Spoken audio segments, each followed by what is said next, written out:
1 Samuel pasal 7 ayat 2 sampai ayatnya yang ke-14. Untuk menghormati firman Tuhan ini, sekali lagi saya minta kita bangkit berdiri dan kita akan baca secara bergantian. Semua kita bangkit berdiri. Bagi yang menghormati firman Tuhan, silakan berdiri. Tapi yang malas tahu dengan firman Tuhan, yang tidak peduli dengan firman Tuhan, silakan duduk saja. Tidak apa-apa. Duduk saja, Bapak. Pokoknya duduk saja. Anak muda juga, biar kamu masih kuat, tapi kau duduk saja. Tunggu nanti Tuhan. Sikat kau punya kamarku baru tahu rasa. Jadi kalau naik motor tiba-tiba jatuh baru lu kamarku. Oh, bukan mendapatkan kamu. Jangan balas di gereja ya. Ini kalau ibadah itu liturgi yang di gereja siap ikuti. Masih ada berapa orang? Tidak apa-apa. Engkau berhubungan dengan Tuhan, ya. Jadi berhubungan dengan Tuhan. Saya kenal ini orang-orang yang malas bangun ini. Tuhan juga lebih kenal ya. Jadi saudara, sama-sama saya akan bacakan ayatnya yang genap. Nanti saudara baca ayat yang ganjil. Ya. Saya genap, saudara yang ganjil. 1, 2, 3, dengar. Sejak saat Tabuk itu tinggal di Kiriat Yarim, waktu yang cukup panjang berlalu 20 tahun lamanya, dan seluruh kaum Israel mengeluh kepada Tuhan. Lalu berkatalah semua kepada seluruh orang Israel ini, jika kamu berbalik kepada Tuhan yang sebenarnya, maka mereka telah dan berkata-katamu dan tunjukkanlah hatimu kepada Tuhan dan beribadahlah hanya kepadanya, maka ia akan membebaskan kamu dari tangan orang miskin. Kemudian orang-orang Israel menyingkirkan patung-patung Baal dan Astoret dan beribadah hanya kepada Tuhan. Lalu berkatalah semua, kumpulkanlah segenap orang Israel ke Mispa, maka akan aku membawakan kamu ke raja. Setelah berkumpul di Mispa, mereka menimba air dan mencurahkannya di hadapan Tuhan. Di sana mereka berpuasa pada hari itu dan berkata, kami telah berdosa kepada Tuhan. Samuel memerintah sebagai hakim atas orang Israel di Mispa. Ketika didengar orang Filistin bahwa orang Israel telah berkumpul di Mispa, majulah raja-raja dua orang Filistin mendatangi orang Israel. Serta dengan orang Israel yang maka ketemulah mereka terhadap orang Filistin. Orang Israel berkata kepada Samuel, jangan berhenti berseru bagi kami kepada Tuhan Allah kita, supaya ia menyelamatkan kita dari tangan orang Filistin. Sesudah itu Samuel mengutus seorang berwajah, lalu menyebarkan seluruhnya kepada Tuhan sebagai orang berkeras. Dan ketika Samuel berseru kepada Tuhan bagi orang Israel, maka Tuhan menjawab dia. Sementara Samuel sedang mempersembahkan kurban bakaran itu, orang Filistin maju memerangi orang Israel.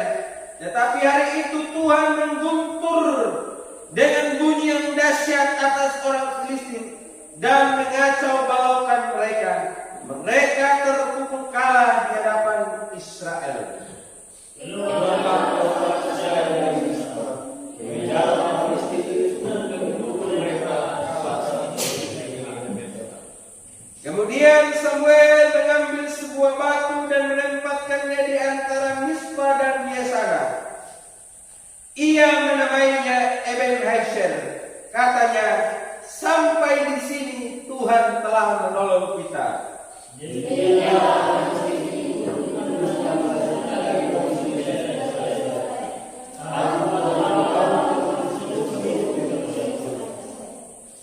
Kota-kota yang sudah pernah diambil orang Filistin dari Israel kembali menjadi milik Israel, dari Ekron sampai Gad. Orang Israel juga merebut wilayah sekitarnya dari tangan orang Filistin. Antara orang Israel dan orang Amori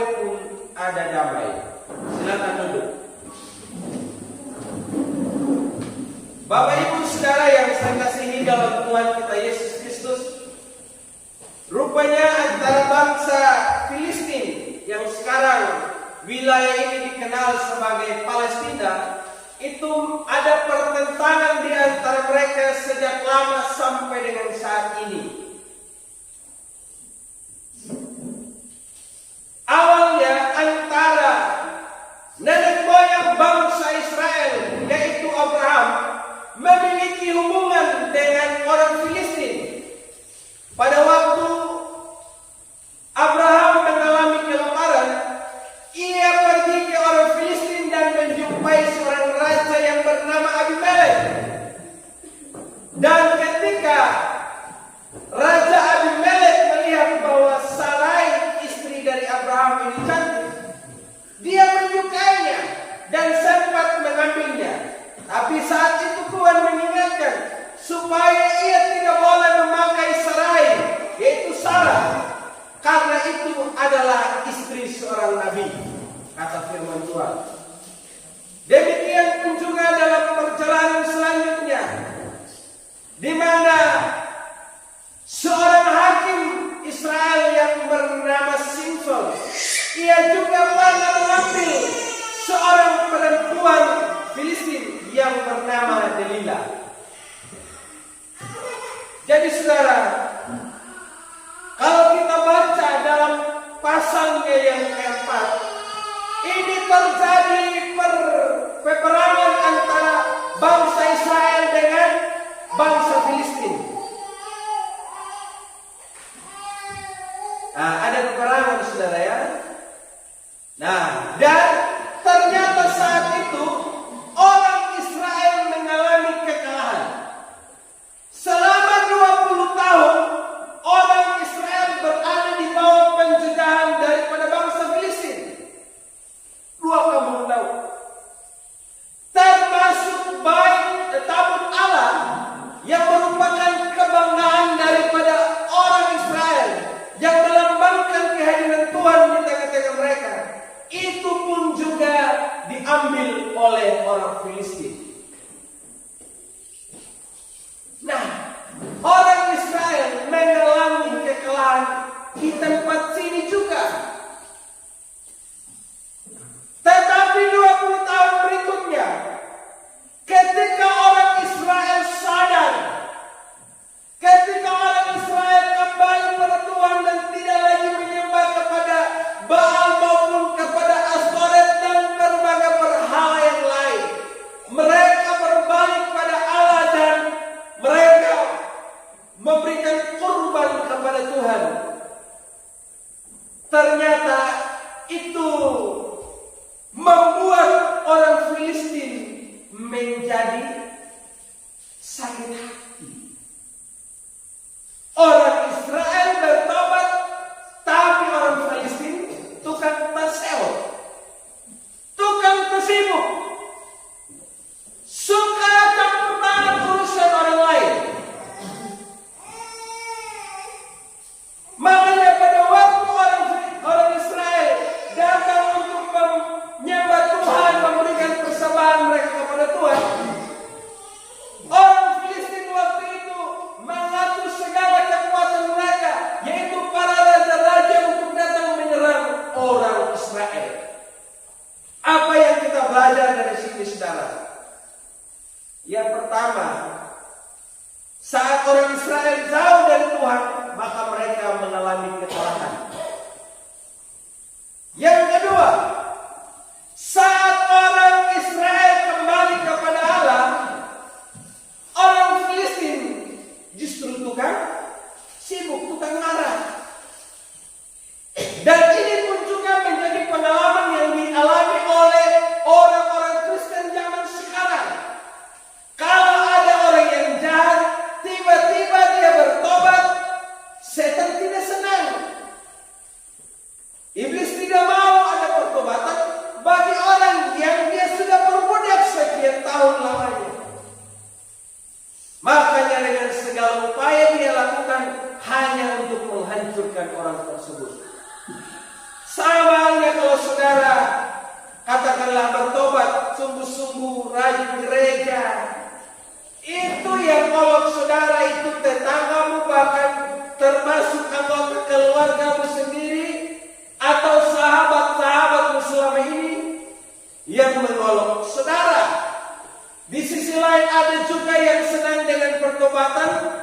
yang ada yang terjadi pada kita, tetapi orang lain juga ada yang tidak senang kalau kita bertobat.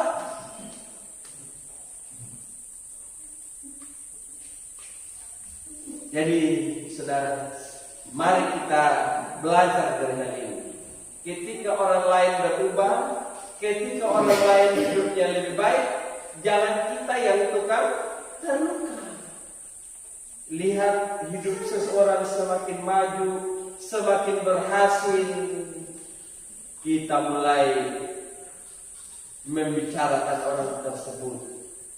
Kita berupaya mencari titik kelemahannya, bahkan kelemahan itu orang tersebut sudah tidak dilakukannya, tapi kita ungkit masa lalu seseorang dan kita menghakimi orang tersebut dan mengatakan orang ini tidak baik. Tapi saudara, hari ini saya lebih berfokus pada Ebenezer. Sampai di sini Tuhan menolong kita. Kita sudah melewati perjalanan hidup yang begitu panjang. Gereja Betel Indonesia juga sudah melewati usia 53 tahun. Sebuah perjalanan yang begitu panjang yang dilewati dalam melaksanakan tugas dan pelayanannya kepada dunia ini. Tapi Tuhan menolong sampai dengan saat ini. Begitupun juga dengan saudara dan saya. Kita masih ditolong Tuhan sampai dengan saat ini. Ada 3 hal yang kita bisa pelajari dari kalimat sampai di sini Tuhan menolong kita. Yang pertama, adanya kesadaran bahwa hanya Tuhan yang menjadi penolong. Sampai di sini Tuhan menolong kita. Orang Israel menyadari bahwa hanya karena pertolongan Tuhan mereka bisa memenangkan peperangan. Mereka sudah berada di bawah pemerintahan, di bawah penjajahan bangsa Filistin, dan mereka sudah memberikan impeti kepada orang Filistin selama 20 tahun. Dan kalau saat ini mereka bisa memenangkan peperangan, itu karena Tuhan yang menolong mereka. Mereka tidak lagi menyombongkan diri dan berkata, ini karena kekuatan kita, ini karena kehebatan yang kita miliki. Tetapi karena Tuhan. Buktinya saat kita berbalik kepada Tuhan, Tuhan langsung menolong kita. Jadi pada waktu orang Israel bersama dengan Samuel pada Hamayel, pada Kamahil 80 tahun, di saat itu pun juga pertolongan Tuhan nyata bagi mereka. Sehingga akhirnya orang Israel berpikir, ternyata selama ini bata merauhnya 60 tahun lalu niman dalam kumahan bagian Filistin. Tapi bata kabel dalam 60 tahun bata bertobatkah tak italuhanya himiri dan dula tahina pahala tangeling labanjar nama kuah. Ini merupakan saat yang paling tepat bagi orang Israel melihat dan merasakan bagaimana Tuhan berpihak dengan mereka. Dalam hidup ini sebetulnya terlalu banyak mujizat yang kita alami setiap hari. Hanya kesadarannya itu yang tidak ada pada diri kita. Kesadaran bahwa semua ini karena pertolongan Tuhan. Ingat saudara, jangan karena kita punya pemikiran yang terbatas, yang tidak bisa berbuat lebih banyak, kita anggap Tuhan juga tidak bisa berbuat demikian. Jangan karena kita tidak bisa melakukan mujizat, maka kita anggap Tuhan juga tidak bisa berbuat mujizat. Jangan karena kita menjadi manusia yang berpikir sampai kita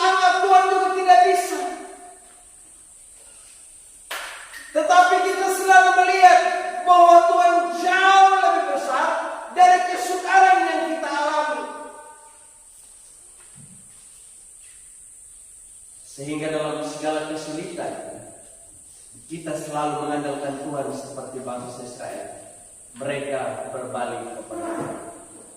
Jadi coba koreksi saudara. Kalau dalam hidup saudara selama ini, oh ternyata malapetaka yang terjadi, jangan sampai ada sesuatu yang salah.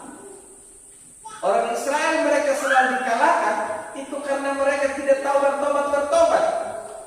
Jadi kalau saudara sering mengalami kesulitan, kok tidak pernah berakhir dari dulu sampai sekarang, cek apakah ini ujian dari Tuhan? Atau saya lagi buat salah sehingga saya menanggung semua penderitaan ini? Sebagai contoh saudara, banyak orang yang istilah kerennya nahun apoi move onward. Wah, jadi omong-omong belajar move on. Apa ya? Move on. Artinya dia tidak membangun dan membuat pahala. Membuat lakukan kurung wikin. Orang yang sengaja menjalankan dirinya sendiri. Membuat berapa alami nama pihak hariwangi membuat dia menikmati begitu pada alamnya dulu, tapi di sisi lain juga Nabi banyak kesulitan dulu, tapi dalam buahlah berubah dulu. Contoh yang lain, hari muda, tenun, piman aja anuda, pada halil nama dohor itu buang banyak aku. Tapi juga dalam nama-nama beliau,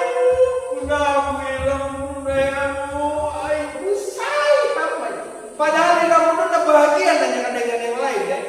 Tapi naman menanyiramu nami. Kita tidur juga tidak bisa karena selalu ingat sama dia. Makan juga tidak bisa karena selalu ingat dia. Aku mau makan, ku ingat kamu. Aku sedang bosan, ku ingat kamu. Nah, padahal iman dan nama hati itu artinya apa? Tidak move on. Jadi agak sulit apa yang tidak ya. Nggak buang balik. Itu sudah. Kita kadang memenjarakan diri sendiri sehingga kita tidak melihat pertolongan Tuhan dalam hidup kita, tidak menyadari bahwa Tuhan sebetulnya sedang menolong dan akan terus menolong kita. Yang kedua, sampai di sini Tuhan menolong kita. Kalimat yang dikatakan oleh Samuel, sampai di sini Tuhan menolong kita, itu dia katakan kepada bangsa Israel yang sudah ditolong Tuhan. Artinya ada sebuah kesadaran untuk menyaksikan pertolongan Tuhan kepada banyak orang. Oh, ini karena Tuhan. Dia ceritakan kepada sesama yang lain. Jadi pengalaman yang dia alami itu dia saksikan kepada yang lain. Jadi kesadaran untuk bersaksi, menyatakan kebesaran Tuhan, menyatakan keagungan Tuhan, menyatakan kedahsyatan Tuhan bagi orang Israel. Apa yang kita pelajari dari hal ini? Yaitu sebagai orang yang percaya, kesaksian merupakan hal yang sangat penting karena kita sedang menyaksikan kasih dan kebesaran Allah kepada orang lain. Contoh, kalau saudara pernah ditolong Tuhan, itu saudara bagikan kepada orang lain, dan lewat kesaksian saudara itu maka orang lain itu akan dikuatkan. Tapi kalau saudara punya pengalaman merasakan mujizat Tuhan, tapi saudara tidak berbagi dengan orang lain tidak akan mengerti, tidak akan tahu tentang Tuhan kita, tentang Yesus kita, dan orang lain juga tidak akan dikuatkan. Dalam Alkitab saudara, kita bisa banyak melihat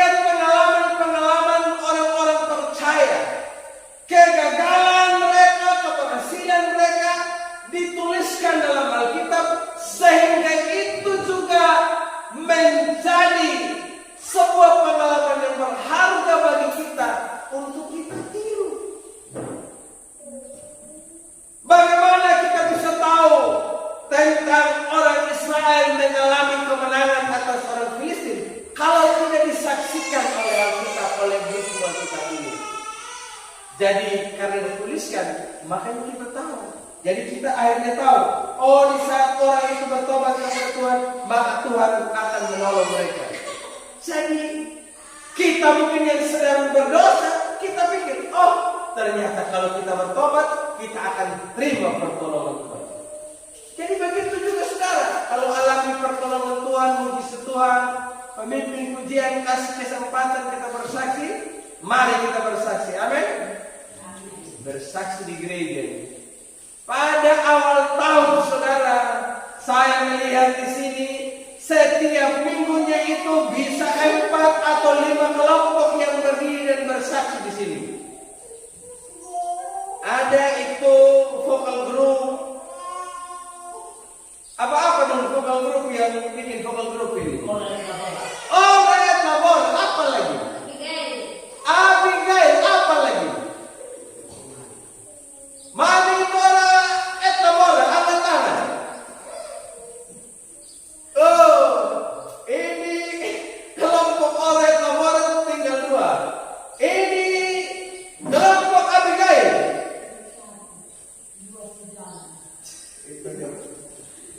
Haleluya. Kelompok apa lagi dulu? Kelompok Getsemani, mana semua ini? Hilang. Tidak salah. Memang kalau waktu itu kita semangat karena kita baru merayakan Natal. Karena lagu Natal juga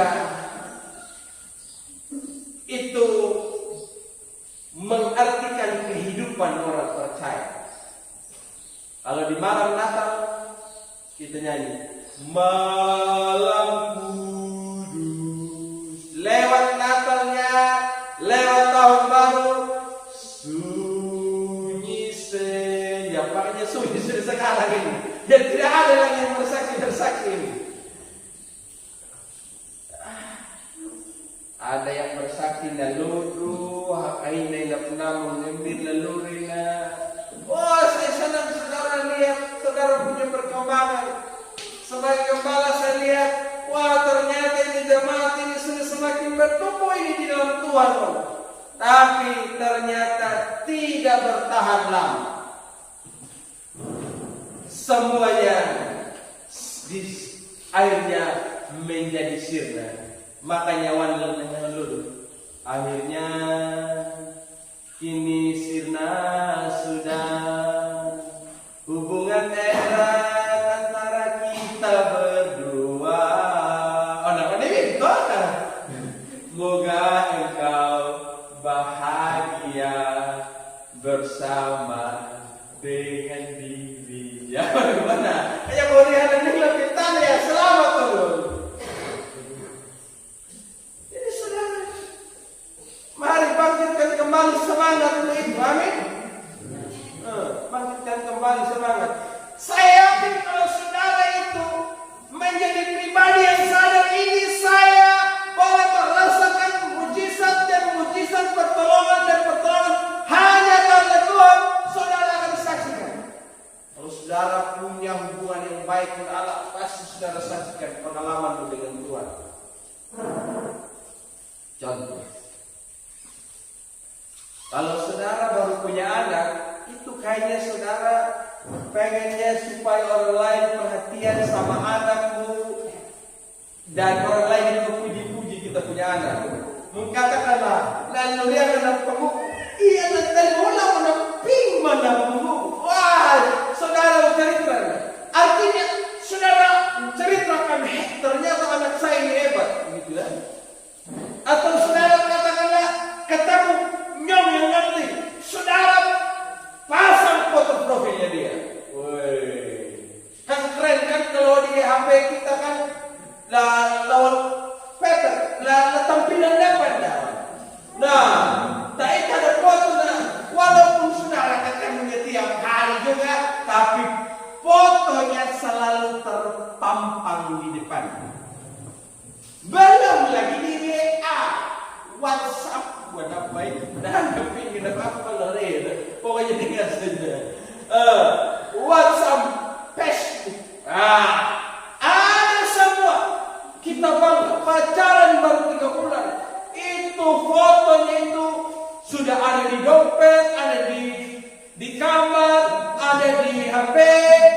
ada di hati, ada di pikiran, pokoknya di mana-mana. Ketemu, ini pacar saya, ini pacar saya. Wih, saya dapat kita bangga. Wih, siapa itu yang ada di sini? Wah, ini siapa pacar itu? Wih, apalagi kalau dia kan anak orang terhormat kan, bangga dong. Ini pacar saya, ini pacar saya. Walaupun mungkin cuma pacaran 4 bulan, putus, tapi tetap kita bangga lah gitu ya. Jadi begitu kalau kita punya hubungan yang baik dengan Allah, mulut ini tidak akan bisa berhenti menceritakan tentang Tuhan kita. Jadi saya mau tanya saudara, apakah dalam keseharian kita, dalam pergaulan kita, waktu kita ketemu teman, masihkah nama Tuhan yang kau sebut? Masihkah kebesaran Allah yang kita terus saksikan? Jangan sampai kita tidak tahu bersaksi lagi. Dan ingat, kesaksian itu bukan sekedar kata-kata, tapi hidup yang kita saksikan, hidup yang telah diubah oleh Tuhan.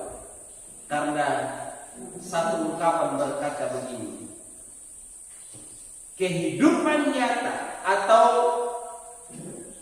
nahorina napakalakunya itu lebih berbicara keras dibanding dengan kata-kata. Nahorina nakodakado kulurinda napapaitanda lang tahu nardihin pauna wili napapanindaw.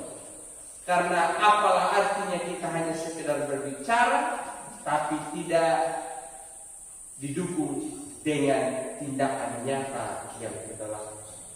Jadi ini yang saya lihat dari Israel. Sampai di sini Tuhan itu sudah menolong kita. Oh, Tuhanlah yang menolong kita. Bukan karena kekuatan dan kehebatan para tentara kita yang menolong bangsa Israel, tapi karena Tuhan. Yang ketiga, saudara, saya lihat di sini. Kemudian Samuel mengambil sebuah batu dan menempatkannya di antara Mispa dan Yesana. Ia menamainya Ebenezer. Sampai di sini Tuhan menolong kita. Dia ambil batu peringatan. Dia buat sebuah tugu. Napanguhurnya na waktu sebagai satu tanda peringatan. Tuhan sudah menolong kita sampai di sini.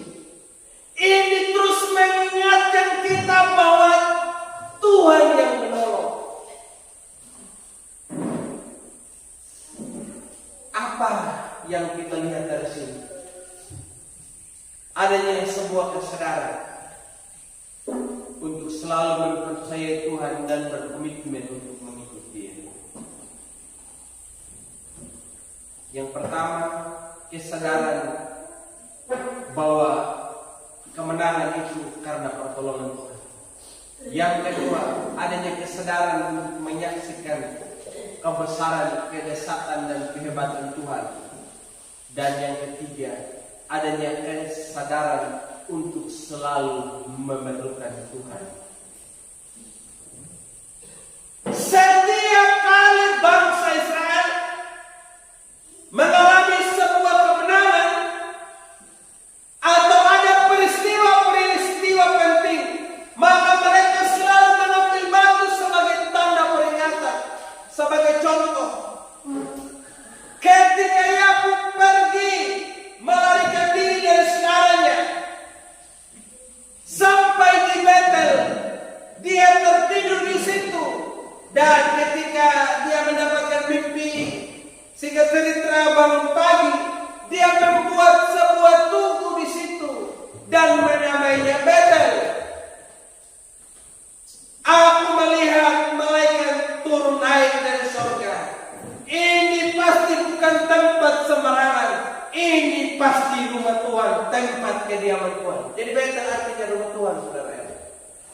dia bangun tubuh di situ.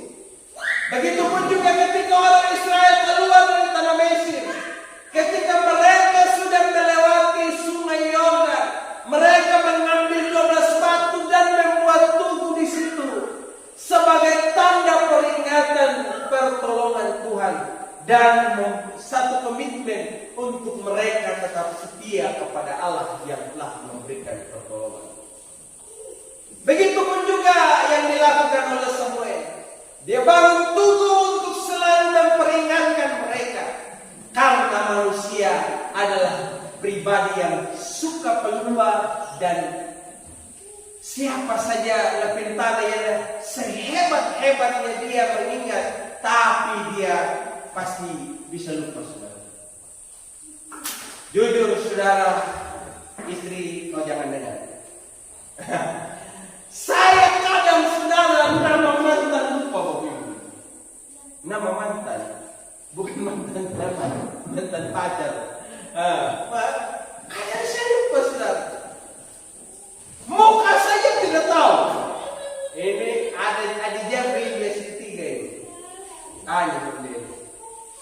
Suatu ketika saya bilang sama dia, ada Jabri, kau cari buat saya dulu di SMT Kekanatan ya. SMT Kekanatan. Oh, jadi om bilang.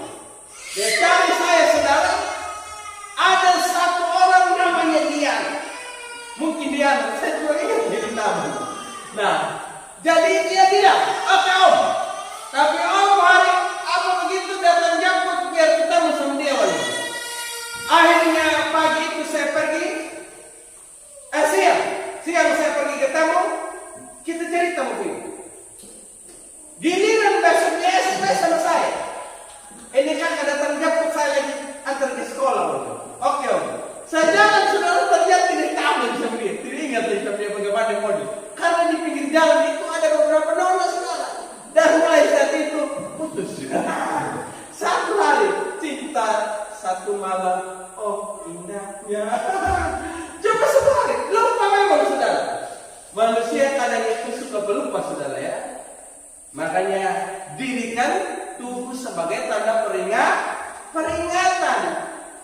Ketika melihat tubuh itu, orang Israel selalu ingat Tuhan sudah menolong kita.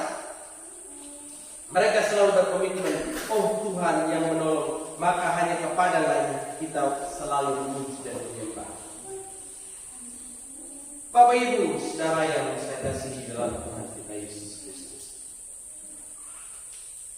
Mari buat komitmen dalam diri kita untuk selalu mempercayai Tuhan dan mengiring Tuhan sampai akhir hidup kita.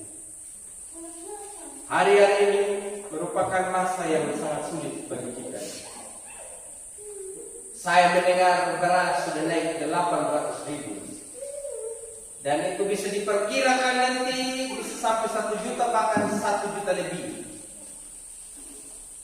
Lalu kepada siapakah kita harus meminta pertolongan? Belajar dari pengalaman Israel. Sampai di sini Tuhan menolong kita. Kalau Tuhan yang menolong kita melewati tahun-tahun hidup yang kita jalani selama ini dengan penuh pergumulan, penuh dengan tantangan, dengan sakit penyakit, dengan berbagai penderitaan, kekecewaan, sakit hati, luka dan berbagai persoalan lainnya. Kalau Tuhan yang menolongmu sampai dengan saat ini, oh ketahuilah, Dia Tuhan yang sama yang akan terus menolongmu sampai selama-lamanya. Karena Yesus Kristus yang engkau percaya dan aku sembah. Kata kitab Ibrani adalah Yesus yang tetap sama, baik kemarin, hari ini, dan sampai selama-lamanya. Kalau Tuhan yang menolongmu dari sejak engkau dilahirkan sampai dengan saat ini, oh Allah yang sama yang akan terus berpihak pada saudara sampai pada akhir hidup. Makanya jangan engkau tinggalkan Tuhan. Jangan engkau jauh dari Tuhan. Karena persekutuan dengan Tuhan itulah yang membuat engkau melihat dan merasakan, mengalami mujizat dalam hidup. Kiranya saudara tetap bersemangat mengiring Tuhan, tetap setia kepada Dia, dan menjadikan Dia sebagai sumber pengharapan kita. Seperti pujian berkata, Tuhan, Kaulah pengharapanku. Ku percaya hanya kepadamu. Amin. Mari kita sama-sama bangkit berdiri dan mengiring Tuhan. Terima kasih. Saya percaya bahwa saudara, ketika engkau datang, engkau membawa segala beban, segala pergumulan, segala kekecewaan, segala kekurangan, segala beban. Yesus ada di tengah saudara hari ini dan Dia berkata, marilah kepadaku hai kamu sekalian yang letih lesu dan berbeban berat, aku akan memberikan kelegaan kepadamu.